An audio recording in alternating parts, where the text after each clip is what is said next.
Okay students, आज की class start करते हैं।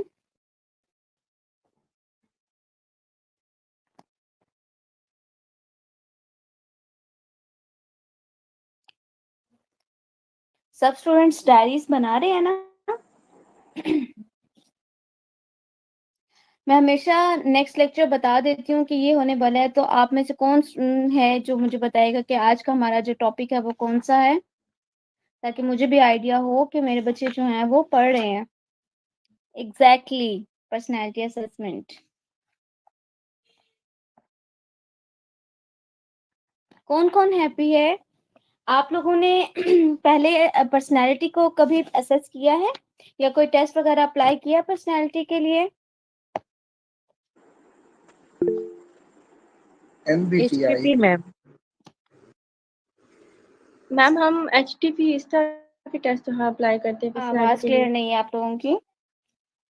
मैम हम एचटीपी जो टेस्ट है ना वो पर्सनालिटी के लिए अप्लाई करते हैं। HTP, MMPI, exactly. जो CMH के हैं वो तो MMPI यूज करते हैं, एग्जैक्टली।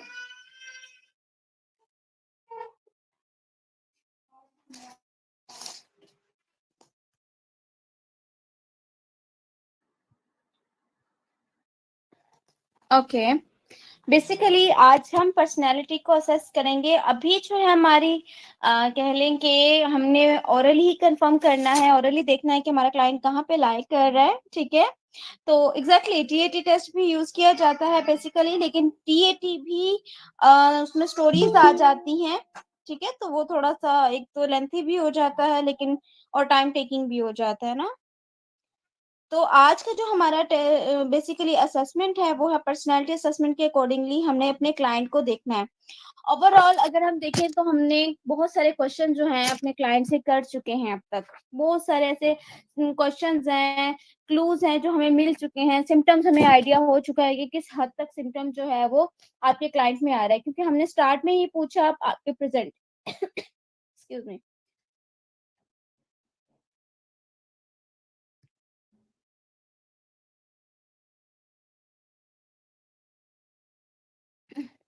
ठीक है, तो हमारे प्रेजेंट हमें पता चल गया कि कौन कौन से उसके सिम्टम्स हैं, कौन कौन से उसके क्लूज हैं, ठीक है। अब यहाँ पे जो हमारा टॉपिक है वो है पर्सनैलिटी असेसमेंट में सबसे पहले हमने चेक करना है कि हमारा जो क्लाइंट है वो इंट्रोवर्ट है या एक्सट्रोवर्ट है, ठीक है।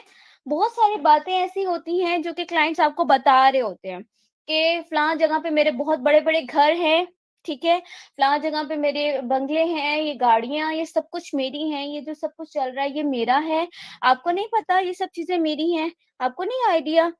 आपको पता है कि फलां बंदे के साथ मेरे ताल्लुकात हैं, बड़े बड़े लोगों से मेरे ताल्लुकात हैं। यानी कि अगर मैं सिंपल वर्ड्स में आपको बोलूँ तो वो कहेंगे जी इमरान खान से मेरे बहुत ज़्यादा करीबी ताल्लुकात है, इमरान खान मेरे घर भी आता है। हालाँकि उस इंसान की कंडीशन बहुत एक्सट्रीम लेवल पे होती है, बहुत ज़्यादा एक्स्ट्रोवर्ट होना, बहुत एक्सट्रीम लेवल पे। वहाँ पे आ जाता है मैनिया, ठीक है? मैनिक पेशेंट्स ऐसे हो जाते हैं जो कि बहुत ज़्यादा एक्स्ट्रोवर्ट होते हैं। अब बास बचे आपको आइडिया नहीं है, लास्ट में मैंने बताया था, लास्ट लेक्चर में भी बताया था और अभी स्टार्ट में भी बताया है कि हमारा कौन सा टॉपिक है। आज का हमारा टॉपिक है पर्सनैलिटी असेसमेंट, ठीक है। सबसे पहले हमने अपने क्लाइंट में देखना है। वालेकुम अस्सलाम। Okay okay. हमारा टॉपिक है एक्सट्रोवर्ट और इंट्रोवर्ट, ठीक है। अब आपका क्लाइंट जो है वो बहुत ज्यादा एक्सट्रीम लेवल का एक्सट्रोवर्ट है। एक नॉर्मल एक्सट्रोवर्ट होता है, फॉर एग्जांपल मुझे हर एक इंसान से अच्छे अखलाक से बात करना पसंद है, मैं बहुत ज्यादा खुश अखलाक हूँ, मुझे अच्छा लगता है कि लोग मेरे से बात कर रहे हैं, ठीक है, मुझसे भी अच्छे से बिहेव कर रहे हैं और मैं भी उनसे खुल के बात कर रही हूँ, ठीक है। अब आप जाती हैं किसी भी महफिल में तो थोड़ी सी देर में ही आप उनके साथ घुल मिल जाती हैं, अच्छे से बातें करने लगती हैं। वो आपसे पूछते हैं अच्छा आप क्या करती हैं? अच्छा, अच्छा, सही, सही, ये काम करती हैं, wow! It's that's great, okay, अच्छा, उनसे बात की, फिर इससे अगले से बात की, इस तरह करते-कराते मतलब आपने बहुत सारे लोगों से एट द स्पॉट बात भी की और अच्छे से उनसे इंट्रो भी कर लिया, इवन दो कि नंबर्स भी अक्सर एक्सचेंज हो जाते हैं। चलें जी, आप मेरा नंबर ले लें जी, ज़रूर, ज़रूर, आप नेक्स्ट टाइम जब भी कोई बात करनी हो, आप मुझसे कर सकती हैं, ठीक है?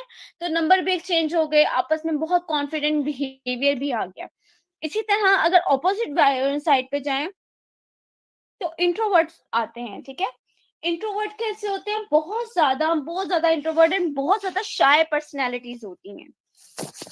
शाय पर्सनैलिटीज कैसे होती हैं कि वो, अब पहली बात है, आप उनसे सलाम करेंगे, जैसे आपने सलाम किया, चाहे आप बहुत ही एक्सट्रोवर्ट हो लेकिन उसके बावजूद भी आपने उसे सलाम किया, उसने कहा वालेकुम अस्सलाम। हम्म। मतलब आपको समझ नहीं आया कि उसकी तरफ से कोई इशारा ही नहीं मिला कि वो अगली बात करे आपसे, ठीक है? आपके सलाम का जवाब दिया, या जस्ट आपकी बात का जवाब हाँ या ना में देते हैं, ठीक है? बहुत कम जवाब देते हैं, और वो 1.5 इंच की मस्जिद बना के किसी एक कोने में जाके बैठ जाते हैं। पहली बात है, वो सोशलाइज होते ही नहीं है, लोगों के सामने आते ही नहीं है। बस वो 1.5 इंच की मस्जिद जो उन्होंने बनाई होती है, वही उनका घर, वही उनकी फैमिली, वही सब कुछ होता है। इसके अलावा वो किसी से भी ज्यादा बात नहीं करते, ठीक है? अच्छा, इंट्रोवर्ट ज्यादातर ऐसे होते हैं जो कि ट्रस्टवर्दी भी नहीं होते। बहुत कम लोगों पे ट्रस्ट करते हैं, बहुत कम लोगों से बात करना पसंद करते हैं, और ऐसे लोगों के बेस्ट फ्रेंड्स भी बहुत ही कम होते हैं। मतलब फ्रेंड्स तो होते ही नहीं है, अगर हुआ भी तो एक ही बेस्ट फ्रेंड होगा जो कि सिर्फ उसके साथ होगा, ठीक है? तो कहने का मकसद, बहुत ज्यादा शाय पर्सनैलिटीज भी होती हैं। इसके अलावा एक और चीज भी आती है इंट्रोवर्ट्स में, कि अक्सर अक्सर अगर आप यूनिवर्सिटी में भी बैठे होते हैं तो आपके माइंड में भी बहुत सारे क्वेश्चंस आ रहे होते हैं। आपसे टीचर ने पूछा कि इसका क्या मतलब है, आपको एज इट इज मालूम है, लेकिन आप उसको बताओगे नहीं। क्यों? क्योंकि अगर मैंने गलत बता दिया तो पूरी क्लास में मेरा मजाक बन जाएगा, ठीक है? पूरी क्लास मेरे अबाउट कुछ ना कुछ बात कर देगी, कॉन्फिडेंस लेवल डाउन हो जाएगा, आप नहीं बात कर सकोगे, ठीक है? और दूसरा बंदा उठकर वही सेम जवाब दे देगा, तो आप कहोगे यार ये तो मुझे भी आता था, बस मैं इस वजह से नहीं दे पाई। क्यों? क्योंकि मैं अगर दे देती तो मतलब ये कि मेरा मतलब अच्छा रिस्पॉन्स बन जाता, एक अच्छी रेपो बिल्ड हो जाती, लेकिन क्या, शायनेस की वजह से वो रिस्पॉन्स नहीं कर पाई, कॉन्फिडेंस कम होने की वजह से नहीं कर पाए। ऐसे लोग भागते हैं, फ्रंट पे नहीं आना चाहते। और इसी तरह अगर आप अपने क्लाइंट्स को देखें, तो आप जब अपने क्लाइंट से बात कर रहे होते हैं तो आपका क्लाइंट भी टू द पॉइंट आपको आंसर करता है। जी, जी, बिल्कुल ऐसा ही है। हाँ, ठीक है। ओके, सही। हाँ, हो जाती है तबीयत कभी-कभी खराब, सर भारी रह जाता है। लेकिन जो एक्स्ट्रोवर्ट होगा ना, वो कहेगा कोई भी ना बोले, सारे जवाब ही मैं ही दूँगा, ठीक है? वो फैमिली को भी आगे नहीं आने देता। वो कहता है कि हाँ, मुझे ये प्रॉब्लम हुआ था, फलाँ जगह गया था ना, वहाँ पे मेरी गाड़ी खराब हो गई थी, उसके बाद पेट्रोल खत्म हो गया था, उसके बाद जब मैं अंदर गया, वहाँ जाकर देखा बहुत रश लगा हुआ था, बहुत सारे लोग से हजूम था, फिर मैंने अपनी जगह बनाई। अब ये देखिएगा वो कितने पॉइंट्स को आपको खुद एक्सप्लेन कर रहा है। तो ये होते हैं एक्स्ट्रोवर्ट्स, बहुत ज़्यादा बोलने वाले। अगर हम आपकी इसके अकॉर्डिंगली बात करें कि इनमें कौन-कौन से डिसऑर्डर्स आ सकते हैं, अकॉर्डिंग टू कि अगर बहुत ज़्यादा एक्सट्रीम लेवल पे एक्स्ट्रोवर्ट है तो उसमें मैनिया आ जाएगा, ठीक है? अगर बहुत ज़्यादा इंट्रोवर्ट पर्सनैलिटी है तो उसमें क्या आएगा? इंट्रोवर्ट आ गया तो शाइनेस आ गई है, डिप्रेस्ड, ठीक है? डिप्रेशन इंक्रीज हो जाएगा। ऐसे क्लाइंट्स में डिप्रेशन बहुत ज्यादा इंक्रीज हो जाता है। वो क्यों हो जाता है? क्योंकि वो लोगों से मिलते जुलते नहीं है, लोगों से बात नहीं करते। काइंडली स्टूडेंट्स आप लोग हैंड डाउन कर ले, ठीक है? मैं 15 मिनट्स आप लोगों को दूंगी, आप इजीली अपने सारे क्वेश्चंस कर लीजिएगा, ठीक है? Okay, back to the topic. अगर बात की जाए तो इंट्रोवर्ट की, जी बच्चे एंजाइटी वाले एक्सट्रोवर्ट में आ सकते हैं, ठीक है? वो बहुत ज्यादा एक्सट्रीम लेवल पे बातें कर रहे होते हैं, बोल रहे होते हैं, आपसे हर चीज एक्सप्लेन कर रहे होते हैं। अगर हम न्यूरोटिक में देखें तो एक्सट्रोवर्ट में एंजाइटी लाई करती है। अगर उन एक्सट्रोवर्ट में बहुत सारे ऐसे फीचर्स आ जाएं जो कि साइकोटिक को टच आउट करते हैं, तो वहां पे मैनिया आ सकता है, बाइपोलर आ सकता है। बेसिकली ये दोनों ही मूड डिसऑर्डर्स होते हैं। इसके अलावा इंट्रोवर्ट्स में अगर देखा जाए तो इंट्रोवर्ट में क्या होता है, इंट्रोवर्ट्स वाले वो स्टूडेंट सॉरी वो क्लाइंट्स होते हैं जो कि बहुत ज़्यादा शाय होते हैं, बहुत ज़्यादा डिप्रेस्ड होते हैं, लोगों से बातचीत करना उन्हें बिल्कुल भी पसंद नहीं होता। ना वो किसी से अपने ख़यालात को शेयर करते हैं, ना अपने आप को किसी से बात करना पसंद करते हैं, ना ही अपनी फैमिली से। ऐसे लोग क्या करते हैं, अगर उन्हें बाहर भी लेके जाया जाए तो वो क्या करते हैं, बहाना बना देते हैं कि मुझे नहीं जाना, मुझे लोगों से नहीं मिलना, नहीं, नहीं, नहीं, मुझे बात नहीं करनी, काइंडली प्लीज़ मुझे मेरे पेट में दर्द है, मुझे फ़ीवर हो गया है, मुझे फलाँ काम हो गया है, मैं नहीं जा सकता। अच्छा, इस तरह के इंट्रोवर्ट्स कुछ एंग्जायटी में भी लाई करते हैं जो कि सोशल एंग्जायटी कहलाती है, ठीक है? सोशल एंग्जायटी पर्सन जो होंगे, वो क्या करेंगे, वो बहुत ज़्यादा शाय होंगे, लोगों से मिलना-जुलना उन्हें पसंद नहीं होगा। माइट बी पॉसिबल वो ये भी सोच सकते हैं कि अगर किसी को पता चल गया कि मैं इस वाले इश्यूज़ को फेस कर रहा हूँ, ठीक है? तो वो क्या कहेंगे कि यार ये तो पागल है, ये तो नफसियाती मरीज़ है, ठीक है?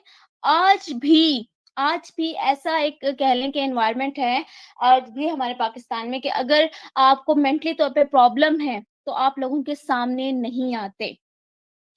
पैनिक अटैक्स नहीं बचे, वो इंट्रोवर्ट में कहीं-कहीं लाया करेगा लेकिन एक्सट्रोवर्ट में ज़्यादा करेगा, क्योंकि वहाँ पे फिज़िकल कंप्लेंट्स आ जाती हैं। काइंडली स्टूडेंट्स अपने क्वेश्चंस को आप सेव रखें, इंशाल्लाह मैं आपको 15 मिनट्स दूँगी, ठीक है? फिर वो लेक्चर जो है वो काफ़ी डिले हो जाता है। यहाँ पे एक्सट्रोवर्ट्स और इंट्रोवर्ट्स की आपको अच्छे से समझ आ गई कि एक्सट्रोवर्ट्स कहाँ पे लाया करते हैं और इंट्रोवर्ट्स कहाँ पे लाया करते हैं। इसके अलावा हमारे पास आ जाते हैं डिपेंडेंसी, ठीक है? डिपेंडेंट पर्सनैलिटी, और इसके ही ऑपोज़िट में आ जाएगा इंडिपेंडेंट पर्सनैलिटी।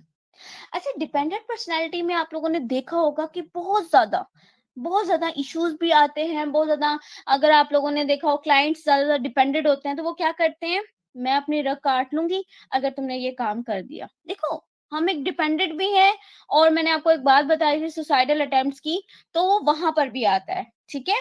तो क्या करते हैं लोग, बहुत ज़्यादा डिपेंडेंट हो जाते हैं, किसी ना किसी इंसान पे बहुत ज़्यादा डिपेंडेंट हो जाते हैं। और डिपेंडेंसी की ही वजह से बहुत सारे इश्यूज जो है वो क्रिएट हो जाते हैं, ठीक है? डिपेंडेंसी आ गई, बहुत सारे इश्यूज क्रिएट हो गए, और उसके साथ साथ क्या प्रॉब्लम आ जाएगी कि आप देखिएगा कि जो डिपेंडेंट पर्सनैलिटी होती है वो बहुत ज्यादा शाय भी होती है। आप उसको जो मर्जी, अगर आपके साथ उसकी अटैचमेंट हो गई है, आप उसको जो मर्जी कहें वो करने के लिए तैयार होगा। आप उसको कहीं ना कहीं धूप में खड़े हो जाएं तो वो हो जाएगा। आप उसको कहें कि आप मर जाओ, तो माइट बी पॉसिबल वो खुदकुशी कर ले। अगर आप उसे कहो कि आपने ये काम नहीं करना, चाहे वो कितना भी अजीज उसको क्यों ना हो, वो नहीं करेगा। वो एक किस्म का आपको बिल्कुल आपके ओबे हो जाएगा, वो आपकी फर्माबरदारी करेगा, आपकी बिल्कुल सुनेगा, वो कहेगा नहीं, अगर मैंने कुछ भी गलत किया तो ये इंसान मुझे छोड़ के चला जाएगा, ठीक है?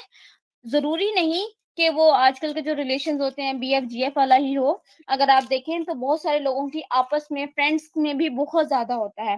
बेस्ट फ्रेंड्स हैं, ठीक है? एक बेस्ट फ्रेंड है और दूसरी जो है वो बहुत ज़्यादा उस पे डिपेंडेंट है। वो क्या कहती है अच्छा चलो तुमने मुझसे बात करनी है ना, मुझसे ये करना है, ये वाला लेक्चर छोड़ दो, मुझसे अभी हम बाहर चल जाते हैं, हम कुछ खा लेते हैं या कुछ भी, ठीक है? तो कहेगी चलो ठीक है, चाहे वो उसका कितना ही इम्पोर्टेंट लेक्चर क्यों ना हो, आज तुम ऑफ कर लो, मैं नहीं आ रही। चाहे उसका टेस्ट था, चाहे उसका पेपर था, उसने ऑफ कर लिया। क्यों? क्योंकि नहीं भई वो नहीं आएगी तो मेरा सारा दिन वेस्ट हो जाएगा, मैं तो नहीं जा सकती। आप लोगों में से बहुत सारे स्टूडेंट्स ऐसे होंगे जो कि बेस्ट फ्रेंड्स के साथ बहुत ज़्यादा अटैच होंगे, लेकिन इस हद तक अटैचमेंट नहीं होगी। मतलब अगर डिपेंडेंसी की बात ना भी की जाए, नॉर्मल बात की जाए, अगर आपका एक दिन भी बेस्ट फ्रेंड ना आए, तो आपका वो जो दिन होता है वो बहुत ज़्यादा बोझिल लगता है।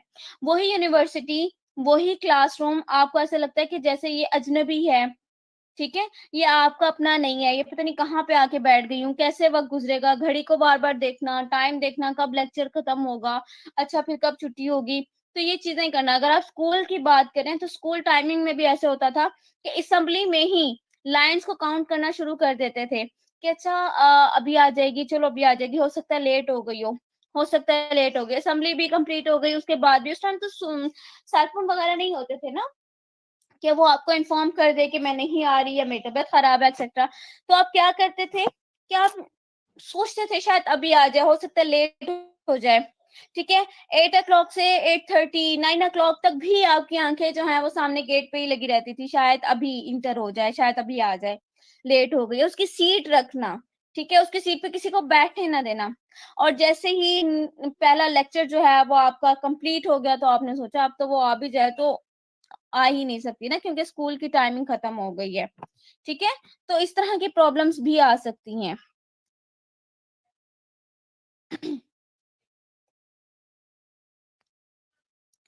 ठीक है, नेक्स्ट हमारे पास आ जाती है कि इस तरह की डिपेंडेंसी फ्रेंड्स के साथ भी हो जाती है। ये तो नॉर्मल पर्सन्स है ना। अगर बात की जाए आपके साथ उन लोगों की जो बहुत ज़्यादा आपके साथ अटैच्ड हैं या आप मेंटली तौर पे किसी के साथ अटैच हैं, वहाँ पे डिपेंडेंसी एक्सट्रीम लेवल की हो जाती है। मैंने ऐसे क्लाइंट्स भी देखे हैं जो डिपेंडेंसी में आते हैं और वो इस हद तक डिपेंडेंट होते हैं कि एक क्लाइंट थी, वो कहने लगी कि मैं ना अपने मतलब आपस में उनके वैसे तो हस्बैंड वाइफ नहीं थे वो, लेकिन सिंपली वो उनसे बहुत ज़्यादा अटैच थी, डिपेंडेंट थी। वो कहती थी कि अगर मैं खाना खा रही हूँ तो मैं उनको टेक्स्ट करती थी कि मैं खाना खाने लगी हूँ, अब मैं खाना खा रही हूँ, अब मैंने खाना खा लिया है। अच्छा अब मैं मूवी देखने जा रही हूँ, या अच्छा मैं अब टीवी देखने लगी हूँ, अब मैं पानी पी रही हूँ। इवन दो कि हर एक इन्फो देना उस इंसान को, और साथ में यहाँ तक डिपेंडेंसी थी कि जी मैं अगर बाहर भी जाती थी तो मैंने उनको बताकर जाना कि मैं इतने मिनट के लिए जा रही हूँ, इतने सेकंड या इतने घंटे के लिए जा रही हूँ, इतने बाद उस टाइम वापस आ जाऊँगी। और उसी तरह ये हुआ कि उसके मतलब जिनको वो लाइक करती थी, वो हॉस्टलाइज़ थे। अब वो अपने घर चले गए, तो उनको कॉल पे कॉल कर रही हैं, ठीक है? बहुत ज़्यादा कॉल कर रही हैं, जी आप कब आओगे? आप क्यों नहीं आए अभी तक? आपने आना था आज, क्यों नहीं आए? बहुत ज़्यादा शाउट बिहेवियर आ गया। और एक मौके पे उन्होंने कहा कि मैंने सुसाइड अटेम्प्ट किया था, कि जब वो उनको कॉल कर रही थी कि वो जी अपनी खाला के घर चले गए हैं। और तबीयत ज़्यादा उनकी ख़राब हो गई है और वो आ नहीं पा रहे। तो उनको नहीं पता और उनका मोबाइल जो है वो ऑफ हो गया, ठीक है? उन्होंने मैसेज किया कि मैं बहुत बिज़ी हूँ, अभी नहीं आ सकता, लेकिन उसको नहीं पता चला। उसने कहा बस भई उसकी तो शादी कर रहे हैं किसी के साथ, ठीक है? अब वो किसी से मिल चुका है, शादी हो रही है उसकी खाला के घर, फलान-फलान बहुत सारे उसके जो मिथ्स थे माइंड में, वो सेट हो गए, ठीक है? रूमर्स बन गए और उसके बाद एंड में क्या हुआ बच्चे काइंडली चलें बैक टू द टॉपिक। अच्छा, बाद में क्या हुआ कि उस लड़की ने सुसाइड अटेम्प्ट कर लिया कि उसका तो सेल फ़ोन ही ऑफ है, उसकी शादी हो गई है, फलान जगह पे किसी ने उसको हैरेस कर लिया है या उसको उसकी शादी कर रहे हैं ज़बरदस्ती, और उसने सुसाइड अटेम्प्ट कर लिया। जब वो मतलब बच गई, वापस आई तो उसको बताया गया जी उसका तो सेल फ़ोन ऑफ हो गया था और वो बता नहीं पाया, उसकी चार्जिंग जो है वो खत्म हो गई थी, जिसकी वजह से वो आपको नहीं बता पाया। सिर्फ़ और सिर्फ़ 1 दिन की अपडेट नहीं दे सका वो, जस्ट जिसकी वजह से उसने सुसाइड अटेम्प्ट कर लिया। बेसिकली कहने का मकसद आपको ये है, ये केस आपसे डिस्कस इसलिए किया गया है कि इतनी इस हद तक आपके क्लाइंट की डिपेंडेंसी हो सकती है। ठीक है? बहुत एक्सट्रीम लेवल पे डिपेंडेंसी आ जाती है लोगों में, और जो कि मेंटली तौर पर बहुत ज़्यादा टॉर्चर करती है। सिर्फ़ उस इंसान को ही टॉर्चर नहीं करती जो डिपेंडेंट होता है, बल्कि जिस पर डिपेंडेंसी होती है, सम टाइम वो भी आपसे बहुत ज़्यादा ज़िच होने लगता है और बहुत ज़्यादा आपसे इरिटेट भी होना शुरू हो जाता है। ठीक है? उसमें भी प्रॉब्लम्स आना शुरू हो जाती हैं कि यार क्या मसला है? क्यों इतना ज़्यादा हो रहा है? बस इनफ इट्स इनफ, बस बहुत हो गया। तो ये चीज़ें भी आ जाती हैं। आपने अपने क्लाइंट में देखना है कि आपका क्लाइंट किस नेचर का मालिक है। इसके बाद इंडिपेंडेंसी। इंडिपेंडेंट होना, अच्छा एक और चीज़ आप ये याद रखिएगा, मैं यहाँ पे किसी चीज़ को भी बहुत ज़्यादा गलत नहीं कह रही कि बहुत एक्स्ट्रोवर्ट हो जाए तो अच्छा है, इंट्रोवर्ट हो जाए तो वो बुरा है, प डिपेंडेंट होना बुरा है, इंडिपेंडेंट होना बुरा है, नहीं। अगर आप इनमें बैलेंस क्रिएट कर लें, तो ये बहुत अच्छा है। मैं कहती हूँ कि दोनों ही चीज़ें बहुत अच्छी हैं। अगर आप इंट्रोवर्ट हैं, तो लोगों से मिलना-जुलना आपका बहुत अच्छा है। लेकिन अगर आप ऑपोज़िट जेंडर से इंट्रोवर्ट रहती हैं या रहते हैं, तो ये आपके लिए अच्छा है। ठीक है? अगर आप कहते हैं कि जी दूसरा ऑपोज़िट जेंडर है, वो आपसे बहुत हँस-हँस के बात कर रहा है या बहुत ही ओवर रिएक्ट कर रहा है, तो आप फ़ौरन से इंट्रोवर्ट हो सकती हैं, शाय हो जाएँ या उस चीज़ को, उस जगह को छोड़ दें। ज़रूरी नहीं है कि एक्स्ट्रोवर्ट का अवार्ड ही लेकर आपने वापस आना है, नहीं। इसी तरह डिपेंडेंसी, अगर आप अपनी फैमिली के पास डिपेंडेंट हैं, आपकी फैमिली ने आपको रखा हुआ है और वो आपको अच्छे से ख़्याल रख रहे हैं, ख़ास तौर पे फीमेल्स को बहुत अच्छे से रख रहे हैं, बहुत अच्छा ख़्याल रख रहे हैं, तो आप उन पे डिपेंडेंट होना अच्छी बात है, गलत नहीं है, ठीक है? और हाँ, अगर इंडिपेंडेंसी है, वो भी बहुत अच्छी बात है कि आप इंडिपेंडेंट होकर उनको दिखाएँ कि हाँ, सारी चीज़ बेटे नहीं करते, बेटियाँ भी इक्वली होती हैं। तो वहाँ पे इंडिपेंडेंसी बहुत अच्छी बात है, लेकिन इस हद तक इंडिपेंडेंसी कर लेना, एक्सट्रीम लेवल पे चले जाना, कि घर वाले अक्सर कह देते हैं, लड़कों को भी अक्सर कहा जाता है कि अगर तुमने ये काम नहीं छोड़ा ना तो तुम्हें घर से निकाल देंगे। अब वो एक्सट्रीम लेवल का इंडिपेंडेंट हो जाए, वो पहले ही 2-4 रातें बाहर रह चुका हो, तो उसको घर की कोई परवाह नहीं रहती। वो कहता है अच्छा ठीक है, करना तो कर दो अलग, मुझे कोई परवाह नहीं है, मैं इतना अरसा बाहर रहा हूँ तो और रह लूँगा। इसी तरह अगर लड़कियाँ हैं, वो कहती हैं अच्छा ठीक है, कोई मसला नहीं, मैं भी हॉस्टल में रह लूँगी, कमा लूँगी, रह लूँगी। लेकिन यहाँ इंडिपेंडेंसी गलत है। ठीक है? हर चीज़ में आपका बैलेंस होना बहुत इम्पोर्टेंट है। अगर हमारे न्यूरोट्रांसमीटर्स में बैलेंस क्रिएट होगा, तो हमें किसी भी तौर पे कोई भी मेंटली डिस्टर्बनेस नहीं क्रिएट होगी। जब भी मेंटली प्रॉब्लम आती है, ठीक है? न्यूरोटिक की बात नहीं कर रही, साइकोटिक का कह रही हूँ। साइकोटिक खास तौर पे लाइट जब करता है, जब हमारे न्यूरोट्रांसमीटर डिस्टर्ब हो जाते हैं, तब बहुत सारे प्रॉब्लम्स हमारे पास आते हैं, जैसे कि हैलुसिनेशंस हो गए, डिलीजन्स हो गए, ठीक है? फेक बिलीव्स हो गए, जो बहुत ज़्यादा हमें लगता है कि ये होने वाला है, ऐसा हो जाएगा, इस तरह हो चुका है, ये गलत है, ठीक है? लोगों के बारे में बहुत ज़्यादा गलत परसेप्शन रख लेना कि ये तो गलत ही इंसान है, ये तो गलत ही करेगा, एक्सेट्रा, एक्सेट्रा। ठीक है, नेक्स्ट टॉपिक हमारा है पैसिव पर्सनैलिटी। आप लोगों ने बहुत सुना होगा यार, ये तो बिल्कुल भी नहीं बोलता, तो किसी से बात भी नहीं करता। ये जैसे इसको कह दो, ये कहता है हाँ जी, ठीक है। हो गया, हो जाएगा, हो चुका है, ठीक है? लेकिन अगर आप देखेंगे वो पर्सनैलिटी कहाँ पे लाई कर रही है, आपके पास अक्सर क्लाइंट्स आएँगे इंशाल्लाह इन फ्यूचर, आप देखिएगा कि ऐसी-ऐसी कंप्लेंट्स आती है, नहीं जी ये तो बिल्कुल भी नहीं बोलता था, इसको तो पता नहीं किसी चुड़ैल का साया पड़ गया, ये किसी दरख्त के नीचे सो गया, ये फलाँ हो गया, इसको ये हो गया और एकदम ये फट पड़ा। ठीक, एकदम इसको प्रॉब्लम्स बहुत ज़्यादा आ गए, बहुत सारे इश्यूज़ इसको आ गए, बहुत सारे इश्यूज़ हैं, बहुत सारी प्रॉब्लम्स हैं, हो गई। लेकिन आपने एक चीज़ नोट की कि यार 1 minute just give me 1 second, एकदम कैसे हो गया? एकदम कुछ होता है? अक्सर लोगों ने सुना होगा जी इसकी ये जो दुल्हन आई है इसके पाँव भारी हैं, जैसे ही घर पे इसने पहला पाँव रखा, ठीक है? और मेरा बेटा बेहोश हो गया, मेरी बेटी को कुछ हो गया या फिर ये पागल हो गई, वो बस आई थी और इस पे इम्पैक्ट पड़ गया। या मैं किसी शादी में गई थी, तो फिर वहाँ पे ये हुआ कि मुझे चक्कर आए, मैं बेहोश हो गई, बाद में मुझे इस तरह के वसवसे आना शुरू हो गए। ऐसा नहीं होता। ये आपका एक कह लें कि प्रिंसिपल फीचर होता है जो कि एकदम उजागर हुआ, लेकिन कंडीशन पहले से ही बहुत ज़्यादा खराब थी। ये तो एक ऐसा पॉइंट था जिसको कह लें कि थ्रेशोल्ड पॉइंट था कि आपको पता चला कि आप मेंटली तौर पे प्रॉब्लमैटिक इश्यूज़ में आ चुके हो। इसी तरह पैसिव पर्सन भी ऐसा ही होता है। आपको लगता है कि जी नहीं जी, ये तो बिल्कुल भी नहीं बोलता था, ये तो किसी से कुछ कहता ही नहीं था, इसने तो कभी किसी से कुछ कहा ही नहीं। लेकिन ये एकदम से इसको पता नहीं क्या हुआ, हमने तो कुछ कहा भी नहीं। आगे हम इसको बहुत ज़्यादा सुना लेते हैं, गुस्सा कर लेते हैं, बोल लेते हैं, कभी इसने हाँ से हूँ नहीं की। लेकिन आज तो सिर्फ़ उसने ये पूछा था कि ये काम कर लूँ या नहीं कर लूँ या कर लिया या कुछ और बात, जो कि बहुत मिनिमम थी। लेकिन एकदम से इसने तो बहुत ज़्यादा बिहेवियर शाउट कर लिया, चीज़ें तोड़-फोड़ दी, ठीक है? बाहर निकल गया, अपने आप को हर्ट करने की कोशिश की, ख़ास तौर पे पैसिव पर्सन जो है वो अपने आप को टॉर्चर करते हैं, किसी दूसरे को नहीं करते ज़्यादातर, ठीक है? उसके बाद ये कंडीशन आई तो हमें तो समझ ही नहीं आया ये हुआ क्या एकदम से। लेकिन पैसिव पर्सन्स की भी इमोशंस होती हैं,